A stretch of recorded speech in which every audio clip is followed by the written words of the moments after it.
أشهد أن لا إله إلا الله وحده لا شريك له وأشهد أن محمدا عبده ورسوله أما بعد فأعوذ بالله من الشيطان الرجيم بسم الله الرحمن الرحيم والذين جاهدوا فينا لنهدينهم سبلنا وإن الله لمع المحسنين मुकर्रम मोहतरम अमीर साहिब शेर फेर सैर अस्सलाम वालेकुम व रहमतुल्लाहि व बरकातुहू।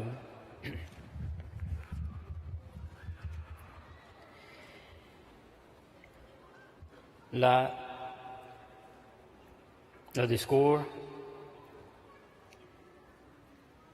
que je voulais faire c'est Ta'alluq Billah, la relation vivante avec Allah, le Tout-Puissant. Allah Ta'ala a dit, et quand à ceux qui font des efforts pour notre cause, nous les dirigerons assurément sur nos voies, et en vérité, Allah est avec ceux qui font le bien. Ce sujet est très important parce que le but principal de la naissance humaine est de créer une relation avec Allah Ta'ala. Dans ce but, Allah a envoyé 124 000 prophètes sur la terre. Et pour établir cette relation entre Allah et l'homme, Allah a envoyé son bien-aimé, Hazrat Muhammad Mustafa sallallahu alayhi wa sallam. Et à cette époque, Allah a envoyé le Messie promis, alayhi salam, pour la même cause. Le Messie promis, alayhi salam, a annoncé à plusieurs reprises que le but de son événement est de favoriser la relation entre l'homme et Dieu. Il a dit, le but de jurer alliance est que l'amour pour le monde devienne foi et que l'amour de Dieu et son bien-aimé, Hazrat Muhammad Mustafa sallallahu alayhi wa sallam, l'importe.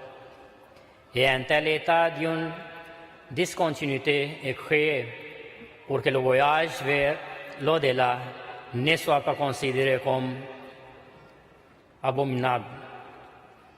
Il a ajouté, Allah le Tout-Puissant veut attirer toutes ces âmes qui vivent dans les différentes populations de la terre, que ce soit en Europe ou en Asie, toutes celles qui ont une bonne nature vers le monothéisme et de rassembler ses serviteurs dans une seule religion.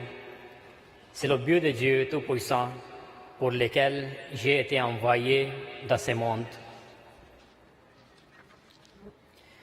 Chers frères et sœurs, l'homme a beaucoup progressé, mais l'anxiété de l'homme n'a pas diminué. Chaque fois qu'une personne progresse, son anxiété augmente. Quelqu'un dit, si je me marie, mon anxiété cessera. Si j'obtiens un bon emploi, mon anxiété cessera.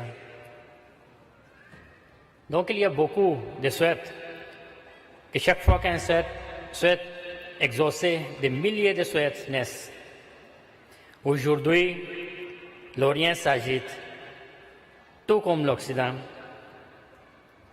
qui s'est emparé des minéraux du monde entier, malgré le fait qu'il possède de l'argent et de la richesse. Il y a toujours beaucoup d'anxiété. S'il y a des stress ou bien l'anxiété dans les nations africaines, on peut comprendre, parce qu'ils sont pauvres, ils n'ont pas de moyens. Mais si on trouve l'anxiété dans les nations qui ont des moyens, qui sont riches, Quel est le problème dedans? Il y a un seul problème, qu'ils ont oublié Allah complètement.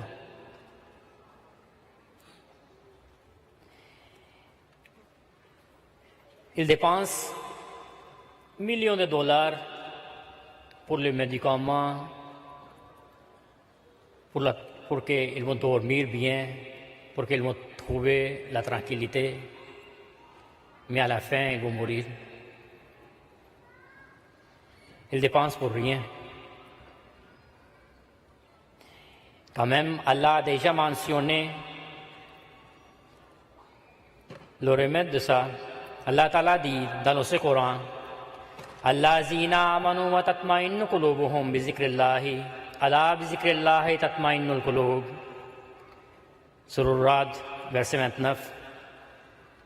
Ceux qui croient et dont le cœur trouve la tranquillité dans le souvenir d'Allah. Oui, c'est dans le souvenir d'Allah que le cœur trouve la tranquillité. Ce qui a une relation avec Allah, s'il est pauvre ou bien riche, s'il a santé ou non, s'il a des amis, il a des amis ou non, s'il a des familles ou non, si il a déjà eu une relation vivante avec Allah Ta'ala, le Tout-Puissant, c'est-à-dire, il a déjà trouvé tranquillité. Hazrat Musleh Maud Raziyallahu Ta'ala Anhu a parlé beaucoup à propos de ça, à propos de Taluk Billah. Il a mentionné beaucoup de gens qui écrivent les lettres. Il mentionne, quelqu'un dit, priez pour ma santé. Quelqu'un dit que au Huzour, priez que je vais gagner un bon emploi. Quelqu'un dit, je n'ai pas de fils, priez pour moi. Quelqu'un dit que j'ai seulement un fils, pas de fille, il faut prier pour moi. Donc il y a beaucoup de gens qui écrivent, mais il y a trop peu de personnes qui écrivent pour prier que ma relation avec Allah Ta'ala soit établie. Hazrat Musleh Maud a dit, si la relation avec Allah Ta'ala est établie, alors tout vient dedans. Parce que c'est Allah qui est la cause. C'est Allah qui fournit toutes les choses pour nous. C'est Allah qui nous accorde toutes les choses. Si nous allons avoir relation avec lui, c'est-à-dire, il va nous accorder toutes les choses que nous avons besoin. Une autre règle d'or pour atteindre l'amour d'Allah est préconisée par le Coran. Il faut remercier Allah pour les bontés innombrables qu'il nous a accordées. Allah Ta'ala a dit dans le Coran, wa istazana rabbukum la in shakartum la azidannakum wa la in kafartum inna azabi la shadid. Surah Ibrahim, verset 8.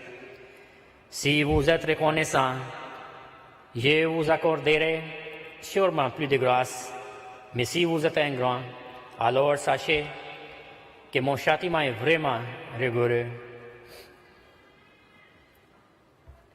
Et alhamdulillah, Allah nous a donné la chance, l'opportunité d'accepter son bien-aimé, Hazrat Muhammad Mustafa sallallahu alayhi wa sallam, le Messie promis, l'islam de cette époque, et ses califes. On doit toujours remercier Allah pour ça. Chaque jour, on doit remercier Allah. Que, alhamdulillah, c'est seulement Jamaat Ahmadiyya qui a l'institution du Khilafat. Il y a un calife d'Allah qui nous guide chaque jour, chaque moment. Parce que sans relation avec les amis d'Allah, les prophètes d'Allah, les califes d'Allah, on ne peut pas avoir aussi la relation avec Allah Ta'ala. Et à part ça, il y a beaucoup de choses qu'Allah nous a accordées. Sur ça aussi, on doit remercier Allah. Mais la reconnaissance ne signifie pas répéter quelques mots de remerciement avec la langue seulement. L'on doit surtout l'exprimer en utilisant les aptitudes qu'il nous a données, la connaissance, l'argent, le temps et l'honneur pour le bien-être de l'humanité, etc., etc. On doit toujours réfléchir et méditer sur les faveurs qu'Allah nous a accordées.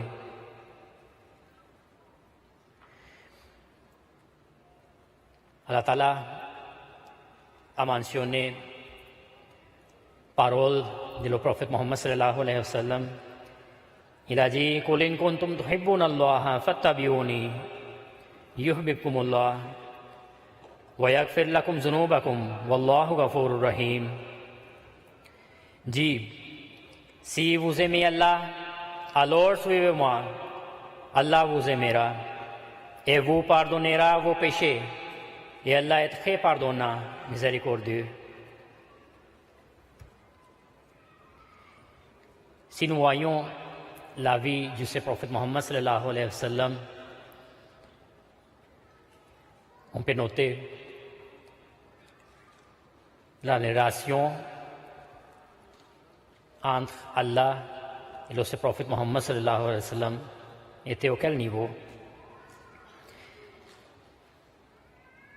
Si nous regardons la migration de Hazrat Muhammad Mustafa sallallahu alayhi wa sallam de la Mecque au Médine, il connaît qu'il est en train de quitter la Mecque, là où il y a beaucoup d'opposants. Mais il a amené avec lui seulement Hazrat Abu Bakr Siddiq radhiyallahu anhu.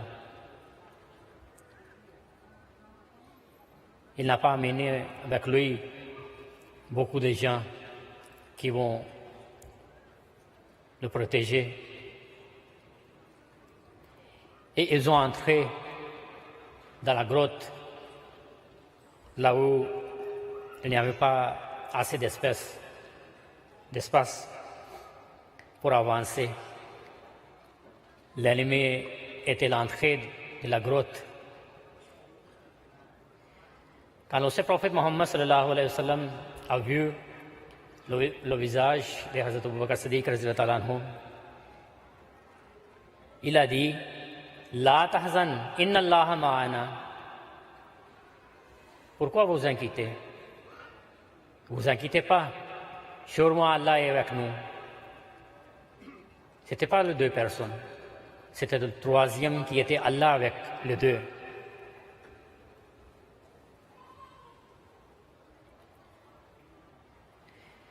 Quand Hazrat Muhammad Mustafa sallallahu alayhi wa sallam a écrit une lettre au Kisra, il a envoyé un message d'Allah. Kisra, qui était grand roi de cette époque, quand il a lu la lettre, il a déchiré complètement. Il a envoyé les soldats pour prisonnier le prophète Mohammed sallallahu alayhi wa sallam. Ils ont dit, venez avec nous, sinon notre roi va détruire complètement le territoire. Il a dit, vous pouvez quitter maintenant.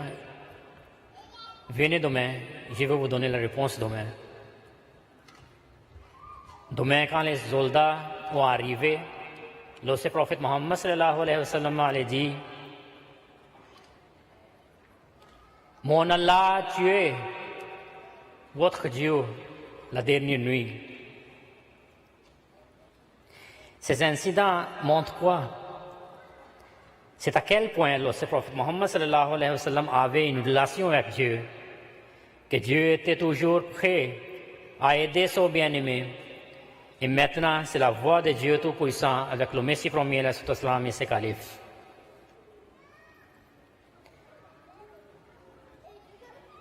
Une fois, le prophète Mohammed sallallahu alayhi wa sallam était allongé et son épée pendait à ses côtés. Un mécréant a pris l'épée et l'a pointée contre le prophète Mohammed sallallahu alayhi wa sallam et a dit: qui va te sauver maintenant? Le prophète Mohammed sallallahu alayhi wa sallam a répondu: mon Allah. Il l'a dit avec une telle certitude que l'ennemi a tremblé et l'épée s'est tombée de sa main.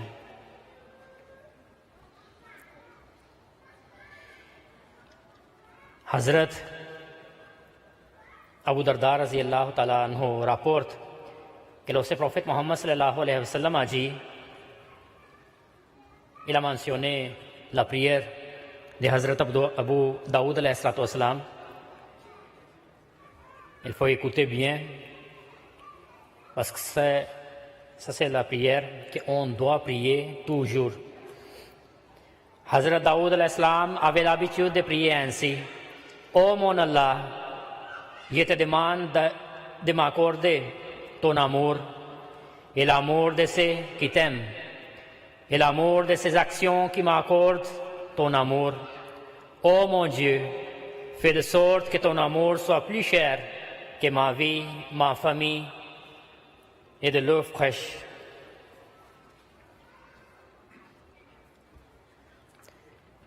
Dans le Coran, Allah a mentionné plusieurs fois, Allah a déjà montré nous le chemin si nous allons marcher sur ça. Nous pouvons apprendre, nous allons gagner Allah. Il a dit, il est très proche. Il a dit, wa nahnu akrabu ilayhi min hablil warid. Et nous sommes plus près de lui que même sa veine jugulaire. Il a encore mentionné, wa iza sa'alaka ibadi anni fa inni qarib. Et quand mes serviteurs t'interrogent sur moi, certainement, je suis tout près. Ujibu dawat ad-da'i zadan. J'exauce la prière du suppliant quand il m'implore. فَلْيَسْتَجِيبُوا لِي وَلْيُؤْمِنُوا بِي لَعَلَّهُمْ يَرْشُدُونَ. Ils doivent donc m'écouter et croire à moi afin qu'ils soient bien guidés. Il a dit, là où vous allez tourner votre visage, vous allez trouver Allah.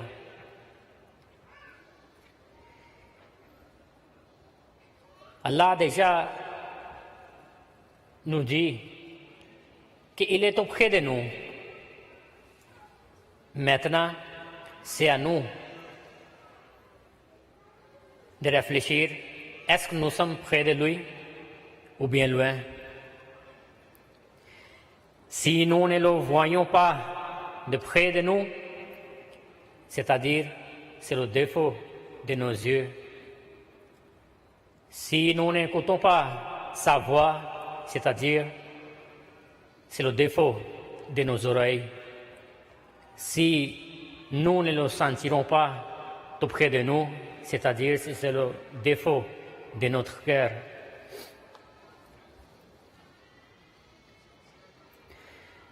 Nous croyons à un Dieu vivant, miséricordieux et bienveillant. Le prophète Mohammed sallallahu alayhi wa sallam a dit qu'Allah, notre Très-Haut, a dit: je traite mon serviteur selon l'idée qu'il s'est fait de ma personne, et je suis avec lui lorsqu'il se souvient de moi. Par Allah, Allah est plus content de la personne qui se répand que celui d'entre vous qui retrouve subitement son chameau qu'il avait égaré dans le désert. Celui qui avance vers moi la distance d'une main, je m'avance vers lui d'une coudée. Celui qui avance vers moi d'une coudée, je m'avance vers lui d'une boisse. Et lorsqu'il marche vers moi, je cours vers lui. Hazrat Musleh Maud raziyallahu ta'ala anhu a raconté un incident du livre Tazkiratul Awliya, il est dit qu'un groupe de musiciens accompagnés de leurs danseurs avait lieu domicile dans le quartier d'un saint homme. Ils chantaient et dansaient toute la nuit, chaque jour, empêchant le dévot de concentrer dans ses prières. Après plusieurs nuits, le dévot a envoyé un de ses disciples pour transmettre le message de ne plus troubler le calme de la nuit.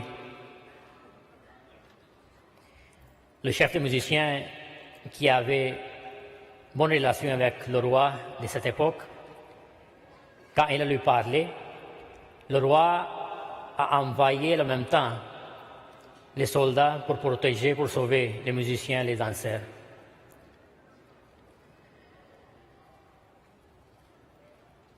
Quand le dévot a vu ça, il a entendu ça, il a encore envoyé en disant qu'il n'avait ni l'intention ni les moyens de combattre les soldats du roi.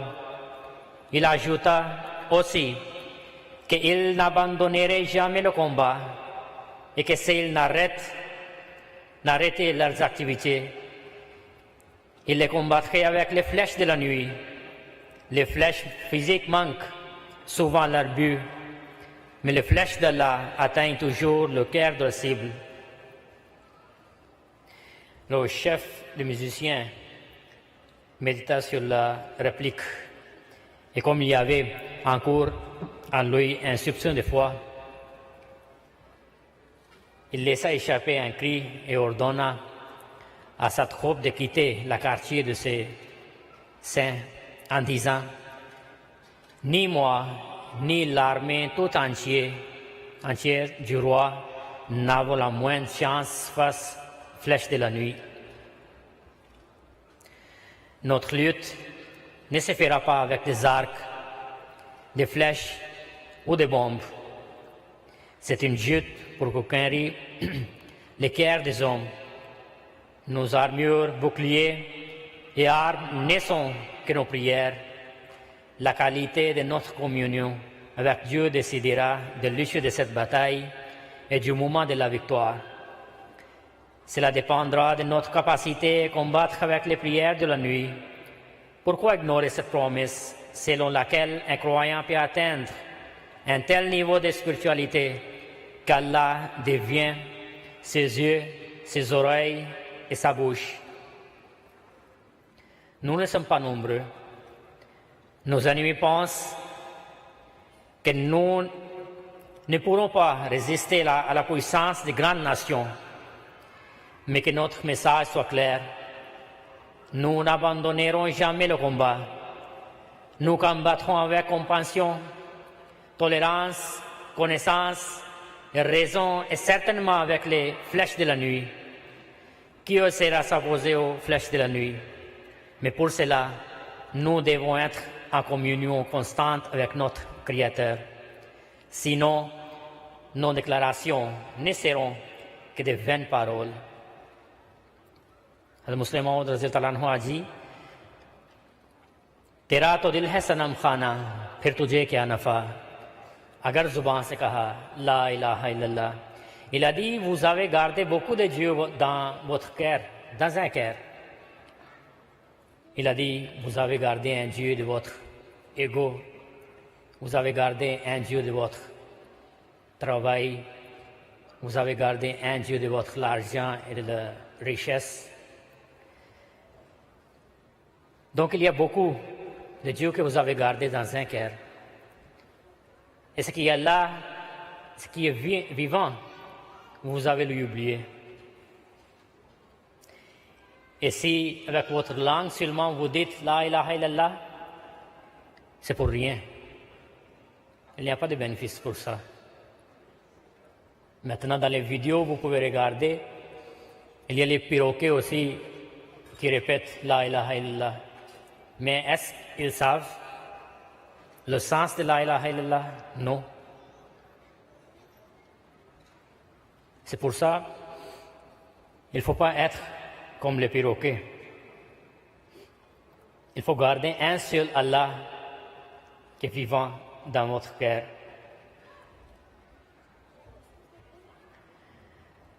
Allah, le Tout-Puissant, a révélé au Messie premier et a dit, si quelqu'un vous tire une flèche, je vais détruire son travail avec cette même flèche. C'était la promesse de Dieu au Messie premier et maintenant cette promesse reste avec ceux qui entrent dans la Jamaat du Messie premier et ce qui établit une relation vivante avec Allah Ta'ala.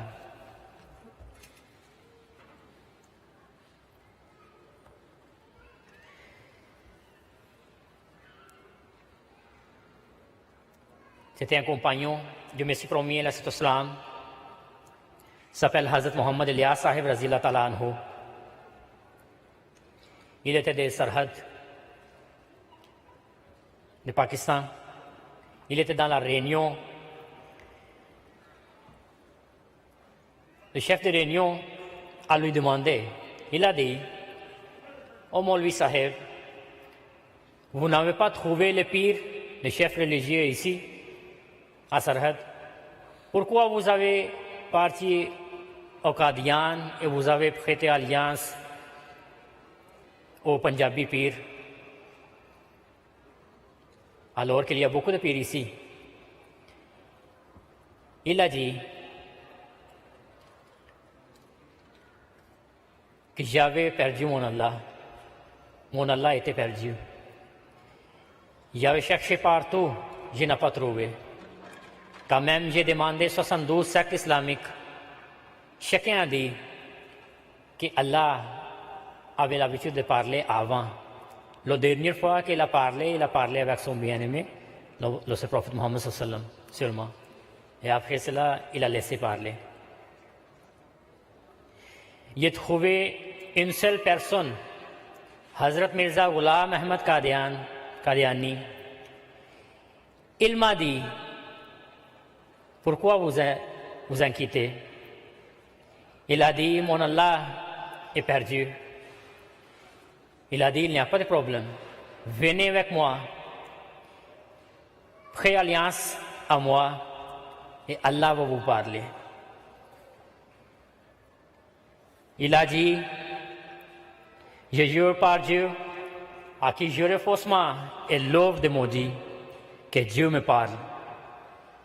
Y a-t-il quelqu'un parmi vous qui puisse dire que Dieu lui parle? Il y a eu un silence.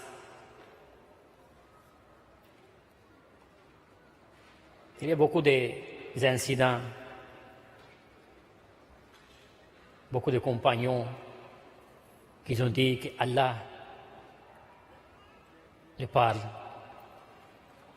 Les gens disent, qu'est-ce que le Messie premier a donné au monde? Le Messie premier est celui qui a créé une relation forte avec Dieu. Il n'a pas seulement créé un jamaat ou un groupe, mais il a montré Dieu au peuple, le Dieu qui était perdu par le peuple. Et il a établi une relation entre l'homme et Dieu. Donc, si nous n'avons pas de relation avec Dieu, alors à quoi sert de croire au Messie premier l'islam? Pourquoi l'avons-nous accepté?